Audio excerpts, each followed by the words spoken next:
গরম ভাতের সাথে এইরকম যদি একটা ভর্তা থাকে আর কোনো মাছ বা সবজি কোনো কিছুই লাগে না। হ্যাঁ বন্ধুরা, 5 থেকে 10 টাকা খরচ করে পুরা পরিবারের জন্য একটা ভর্তা বানানো যাবে। সো গাইস, আমি শেফ রানা, আর আজকে দেখাবো কিভাবে এত সুন্দর একটা ফুলকপির ভর্তা বানাবেন। আর সেটা বানানোর জন্য আমি ফার্স্টে এখানে একটা ফুলকপি নিয়েছি, সেটাকে এভাবে ছোটাই নিচ্ছি। নিয়ে এগুলা বেশি ছোট করব না, মাঝখান থেকে এভাবে কেটে নেব। এগুলাকে একটু মোটা মোটা করে কেটে নেব।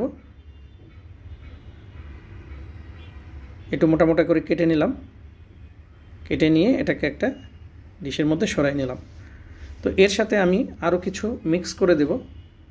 এর সাথে দিয়ে দিচ্ছি রসুনের আস্তা কোয়া 8-10 পিস, কাঁচামরিচ, এখানে একটা কাঁচা পাকা টমেটো দেব, কারণ একটু টক টক হলে ভালো লাগবে। আর এখানে দিয়ে দেবো একদম অল্প পরিমাণে একটু বেগুন। এটা না দিলেও চলে, এটা আমার কাছে আছে, আমি দিয়ে দিলাম। আপনি চাইলে এটা না দিলেও চলবে।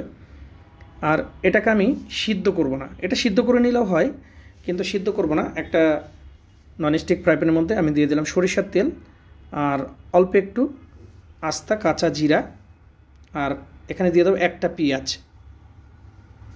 দিয়ে একটু নেড়ে পুরোপুরি সবজিটাকে আমি এখানে দিয়ে দেবো। তার আগে দিয়ে দিচ্ছি অল্প পরিমাণে হলুদ, দিয়ে সবজিটা দিয়ে দিলাম, যে ফুলকপিটা আমি রেডি করেছি। এর মধ্যে আমি কোনো পানি ব্যবহার করব না, একটু লবণ দিয়ে, হলুদ দিয়েছি একটু, আর একটু লবণ দিয়ে এটাকে আমি চুলার গ্যাসটা একদম স্লো করে এটাকে ঢেকে রেখে দেব, যেন এই ফুলকপির মধ্যে যে পানি ছাড়বে সেই পানিতে যেন এটা পুরোপুরিভাবে সিদ্ধ হয়ে যায়। আমি দেখিয়ে দিচ্ছি, এই যে ঢাকনা লাগিয়ে রেখেছি, এবারে ঢাকনাটা সরাই দেখাই দেব। এই যে এখানে কিন্তু অল্প অল্প একটু পানি দেখা যাচ্ছে যে সবজি থেকে বার হয়েছে। এটা আবার কিছুক্ষণ ঢেকে রেখে দেবো, তাহলে আমার এটা কিন্তু পুরোপুরিভাবে পেকে যাবে। এই যে দেখতে পাচ্ছেন পুরোপুরি পেকে গেছে, একদম ড্রাই হয়ে গেছে, এখানে কোনো পানি নাই। তো এটাকে আমি এখন নামায়ে রেখে দেবো। আর এটা ঠান্ডা হতে হতে আমি রেডি করব পেঁয়াজ, ধনিয়া পাতা, শুকনা মরিচ, সেটাকে রেডি করে নিচ্ছে। সেটা আমার রেডি হয়ে গেছে। এখন আমি বানাবো ভর্তা, খুবই মজার ভর্তা। এটা আসলে না খেলে বুঝবে না যে ফুলকপির ভর্তা এত মজা লাগে। ফুলকপি আমরা ভেজে খাই, রান্না করে খাই, কিন্তু ফুলকপির ভর্তা এত মজা আগে তো জানা ছিল না। এখানে একটু শুকনা মরিচ, লবণটা টেস্ট অনুযায়ী, কারণ এটা যখন আমি সিদ্ধ করে নিয়েছি এখানে একটু লবণ দেওয়া ছিল। আর ভর্তা হচ্ছে হাত দিয়ে মাখায়ে ভর্তা বানানো, এটা কিন্তু একটা মজা মানে খেতে মজা লাগে।